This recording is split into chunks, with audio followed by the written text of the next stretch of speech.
She wanted the dream life. I couldn't provide it. So, she left me for someone who could. Now she's begging for another chance. When I first met Emily, I thought I had hit the jackpot. She was everything I ever wanted in a partner. Funny, kind, driven, and just had this energy about her that made you feel like you were the center of the world when she was around. We met at a friend's party, and what started as a casual conversation turned into hours of laughing and talking about everything. Our goals, our families, our dreams for the future. At the time, I was working as a software developer, and she was building her career in marketing. We were both in our late 20s, figuring life out, and honestly, we clicked so effortlessly that I couldn't believe my luck. The early days of our relationship were amazing. We didn't need much to have fun. Movie nights on the couch, long hikes on weekends, grabbing cheap but delicious takeout from the local taco truck. Emily would always say, "It's not about money, it's about the memories we make." And I loved that about her. But then, things started to change. It wasn't overnight. It was gradual, like a slow shift in the tide. Emily got promoted at work, a big deal, and I was genuinely happy for her. With the promotion came a new circle of co-workers, and suddenly, she was spending time with people who lived a very different lifestyle than we did. They were older, more established, and married to wealthy partners. They'd go to exclusive restaurants, vacation in Bali or Paris, and come back with stories of shopping sprees and 5-star resorts. At first, Emily would come home from these, work dinners, and laugh about how extravagant it all was. "Can you believe so-and-so bought her husband a Rolex just because it was Tuesday?" she'd say. I thought nothing of it, just fun anecdotes from her day. But over time, the stories became less about them and more about us. "Do you ever feel like we're stuck?" she asked one night as we sat on the couch eating takeout. I was caught off guard. Stuck? I thought we were doing great. Sure, we weren't living like her co-workers, but we were happy, weren't we? "You know," she continued, "I just feel like we could be doing more, treating ourselves, living a little." At first, I brushed it off. Everyone compares their life to others now and then. It's human nature, right? But the comments kept coming, subtle at first, like suggesting we try out this amazing new restaurant her co-workers loved. Then less subtle, like asking why I didn't upgrade my car when I got my last bonus. I wanted to make her happy, so I went along with it. For a while, I'd splurge on a fancy dinner now and then, or surprise her with something small but thoughtful. And don't get me wrong, I liked spoiling her when I could, but it started to feel like nothing was ever enough. Looking back, I should have said something, but at the time, I told myself it was just a phase, that she'd snap out of it. I thought, if I keep her happy, everything else will fall into place. The real turning point came about 6 months into Emily's new job. One evening, she came home buzzing with excitement. "Guess what?" she said, practically bouncing into the living room. "What's up?" I asked, smiling at her energy. "My co-worker Amanda invited us to her husband's birthday party this Saturday. It's going to be at this amazing rooftop bar downtown. You're going to love it." I hesitated. Don't get me wrong, I wasn't a hermit or anything, but fancy events like that weren't really my thing. I'd much rather hang out with friends or have a quiet night in. Still, I didn't want to disappoint her, so I agreed. That night, Emily pulled out her phone and started scrolling through dresses. "I need something new for this," she said. "I can't wear the same thing Amanda saw me in last month." I glanced up from my laptop. "What's wrong with the dresses you already have? You always look great." She rolled her eyes. "Come on, babe. These people notice stuff like that. Besides, I want to look good for you." I didn't argue. She ended up buying a dress that cost more than what we'd typically spend on a week's groceries. Saturday came, and the party was overwhelming. The rooftop was packed with people dressed like they'd just stepped off a fashion magazine cover. The drinks were ridiculously overpriced, and the conversations were all about investments, luxury vacations, and designer brands. I felt out of place, but Emily fit right in. She laughed, mingled, and charmed everyone she met. At one point, I caught her talking to Amanda, who casually asked, "When are you two going to upgrade your apartment? You're still in that little 2-bedroom, right?" Emily gave a tight-lipped smile and said, "We're working on it." That car ride home was uncomfortable, to say the least. Emily was quiet at first, but as soon as we walked through the door, she let it out. "Did Did you hear what Amanda said tonight about our apartment? Yeah, I said, shrugging. Who cares what Amanda thinks? We're fine where we are. Emily sighed, rubbing her temples. You don't get it. It's not about Amanda. It's about us. Don't you ever want more, Jake? A bigger place, a nicer car, a better life? I frowned. Of course I do. But we have to be realistic. We're doing fine, Emily. We don't need to compete with people who make 3 times what we do. Her eyes narrowed. Maybe you're fine with this, but I'm not. I work hard, Jake. I want to enjoy the rewards. The argument spiraled from there. For the first time, it felt like we weren't on the same page about what we wanted. She saw it as ambition. I saw it as chasing a lifestyle we couldn't afford. From that point on, the pressure only grew. Emily started bringing up her friends' lives more and more, using them as benchmarks for what we should be doing. Weekend trips, luxury dinners, new gadgets. She wanted it all, and she wanted me to make it happen. It didn't happen overnight, but the tension between us started to seep into every corner of our relationship. Emily wasn't just pressuring me to upgrade our lifestyle anymore. She started looking down on the one we already had. She'd make little comments here and there that cut deeper than she realized. Ugh, this couch is so outdated, she'd say while scrolling through Instagram. Or, we should really think about trading in your car, Jake. It's embarrassing when people see you pull up in that thing. I tried to brush it off at first, but it wasn't easy. I'd worked hard to build a life I thought we could both be proud of. I wasn't rich, but I was responsible. I had savings, no debt, and a plan for the future. But suddenly, none of that seemed good enough for her. The final straw came during a dinner date. Emily had picked the restaurant, a trendy spot downtown where the menu didn't even list prices. I knew it was going to hurt my wallet, but I wanted to make her happy. Halfway through the meal, she brought up a friend of hers, Sarah, who had just gotten engaged to some guy who worked in finance. Did I tell you about Sarah's fiancé? She asked, swirling her wine glass. No, but I'm guessing you're about to, I replied, forcing a smile. She either didn't catch the sarcasm or chose to ignore it. He surprised her with a trip to Italy to celebrate their engagement. Can you imagine? She showed me pictures of the villa they stayed in. Absolutely. Stunning. That's nice, I said, cutting into my steak. Good for them. Emily put down her glass and looked at me. Don't you ever want to do something like that for us? Of course I do, I said, trying to keep my tone even. But trips like that cost money, Emily. You know that. I'm not going to put us in debt just to keep up with your friends. Her face fell, and for a moment I thought I'd gotten through to her. But then she said, maybe if you were a little more ambitious, we wouldn't have to worry about money so much. I froze. I couldn't believe what I was hearing. Ambitious? You think I'm not ambitious? I'm just saying, she replied, her voice calm but cutting. You're comfortable. Too comfortable. Sometimes I feel like I'm the only one who wants more out of life. I put down my fork, suddenly losing my appetite. Emily, I work hard. I've been saving for our future, for us.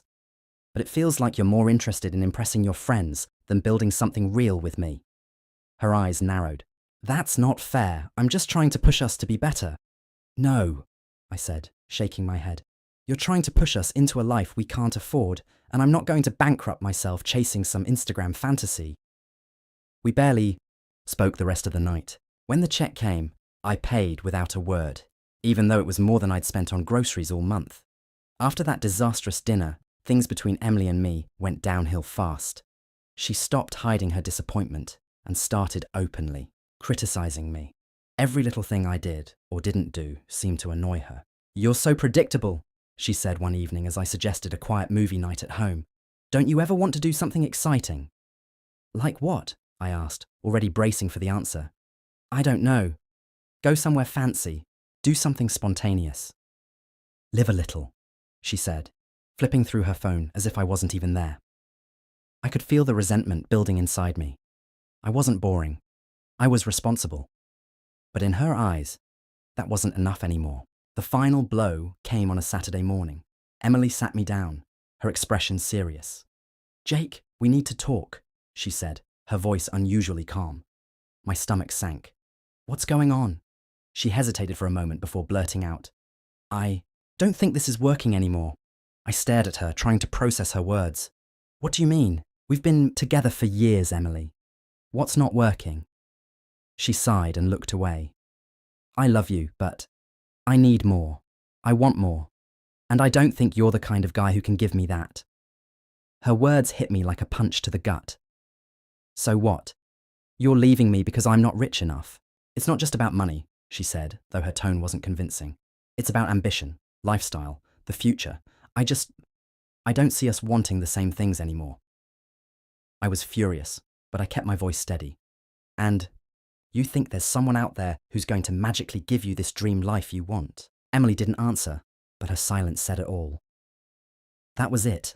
She packed her things and left the next day, moving in with a friend while she figured things out. I didn't beg her to stay. I had too much pride for that. But the breakup still hurt like hell. In the weeks after Emily left, I did my best to move on. It wasn't easy. Everywhere I turned, there was some reminder of her favourite mug on the kitchen shelf, the blanket she always wrapped herself in on the couch, even her favourite show queued up on my Netflix. But I channeled my frustration and heartbreak into something productive. I started spending more time at the gym, reconnecting with old friends, and picking up new hobbies. Slowly, I began to rebuild my life. Meanwhile, Emily's life seemed to take a dramatic turn. Mutual friends informed me that she had started dating someone new, a guy named Ryan. He was a flashy entrepreneur who drove a Tesla, wore designer clothes, and posted pictures of his extravagant vacations on Instagram. At first, I thought, well, I guess she got what she wanted. It stung, but I told myself to let it go. I avoided social media so I wouldn't have to see them together. But then, cracks in her picture-perfect life started to show. About 3 months after our breakup, I ran into one of Emily's friends, Sarah, at a coffee shop. She seemed hesitant to talk to me at first, but after a bit of small talk, she leaned in closer. Can I be honest with you, Jake? She said. Sure, I replied, though I wasn't sure I wanted to hear what was coming. Emily's not as happy as she pretends to be. Ryan isn't exactly who she thought he was. I raised an eyebrow. What do you mean? Sarah sighed. He's flashy, yeah, but he's also controlling. He doesn't treat her well, and he's not as successful as he makes himself out to be. A lot of that lifestyle, it's on credit cards. He's drowning in debt, and Emily's starting to realize it. I didn't say anything at first. Part of me felt bad for her, but another part of me couldn't help but feel a bit vindicated. Does she regret leaving? I finally asked. Sarah hesitated, then nodded. She hasn't said it outright, but yeah, I think she does. She's too proud to admit it, though. I thanked Sarah for the update and went on my way, my mind spinning. It wasn't long after my conversation with Sarah that Emily reached out to me. The message came through on a Sunday evening, a simple text that read, "Hey, Jake, can we talk?" I stared at the screen for what felt like an eternity. Part of me wanted to ignore it. I had moved on, or at least I was trying to. But another part of me couldn't deny the curiosity, the need to know what had happened to her since we'd parted ways. I replied, "Sure, what's up?" The response came quickly. "I've been thinking about everything. Can we meet in person?" We agreed to meet at a cafe. When I arrived, I saw her sitting at a table by the window, looking a little different than I remembered. Her hair a bit longer, but the same nervous energy in her eyes. She looked fragile. I walked over and she stood up quickly, as though she were trying to look more confident than she felt. "Hey," she said, offering a weak smile.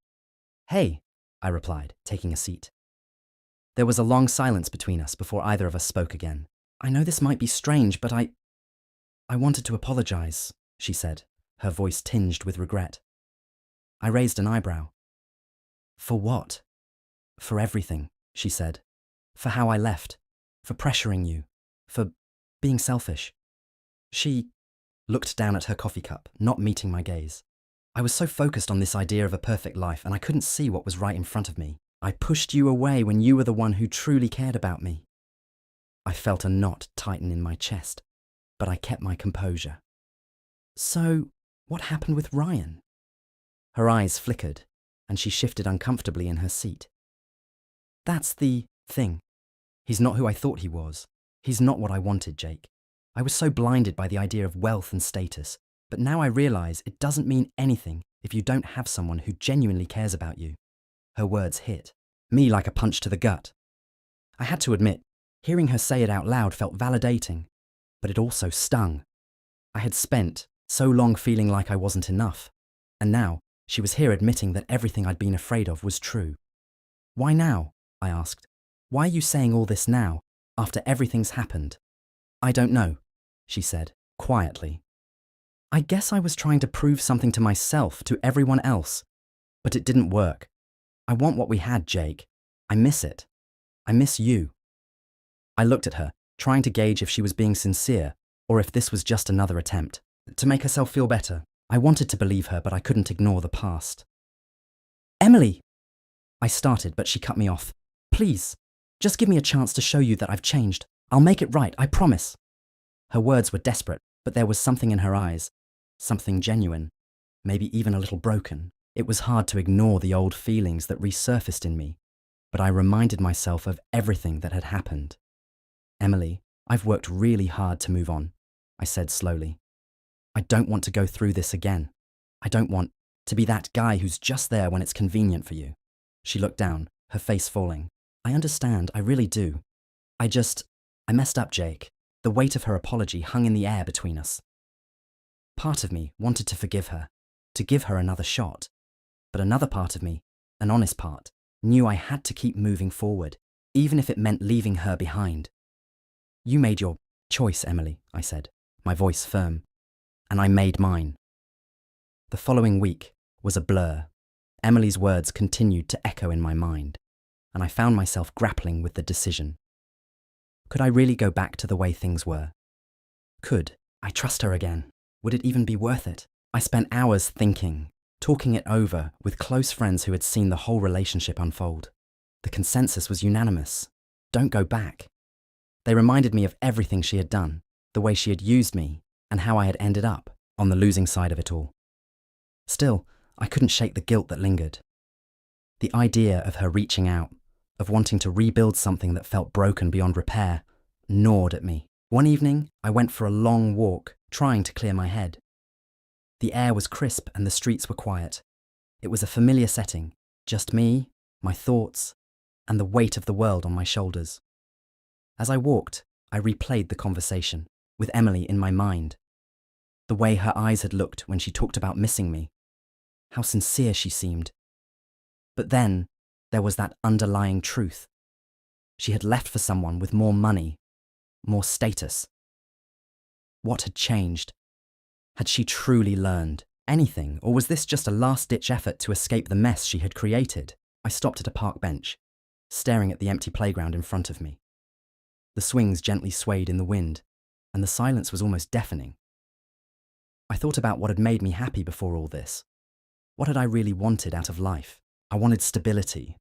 I wanted someone who valued me, someone who didn't see me as a stepping stone to something better. And while Emily had been a huge part of my life, I realized she wasn't the person I thought she was. The idealized version of her I had created in my mind was nothing like the reality. It was then that I made my decision. I texted Emily the next day. I've thought it over and I think it's best if we move on. I'm not the person I was before, and neither are you. We both deserve better than this, and it's time to let go. There was no immediate response, but a few hours later, my phone buzzed. I could feel my heart race as I opened her message. Jake, I understand. I'm sorry for everything. I know I messed up, but I just wanted you to know that I never stopped caring about you. It was a goodbye message in disguise. And that was it. No more explanations, no more pleading, just closure. Months went by, and life slowly started to feel normal again. I poured myself into work, took care of my personal health, and spent more time with friends who genuinely supported me. I didn't think about Emily much, though her memory lingered in the background. Then one day, I heard from a mutual friend that she and Ryan had broken up. Apparently, their relationship had fallen apart in spectacular fashion. The money, the lifestyle, it all proved to be empty.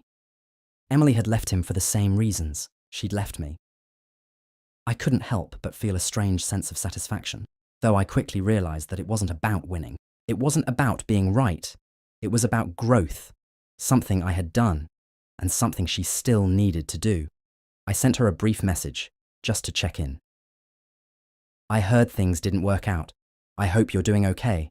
Take care of yourself, she replied hours later. I'm trying to, Jake. I'm sorry for everything. I'll always regret what I did. I didn't respond. I didn't need to. I'd moved on. Looking back, I can't say that I have any regrets. I made the decision that was best for me, and while it hurt at the time, it was necessary. I'm in a better place now, and I've learned the importance of self-respect and boundaries. But I can't help but wonder, did I make the right call? Was there a part of me that should have tried harder, forgiven her, and given our relationship another chance? Maybe she had changed. Maybe we could have worked through it. What do you think? Did I do the right thing by walking away? Or should I have taken her back and tried to rebuild what we had? Let me know what you think in the comments.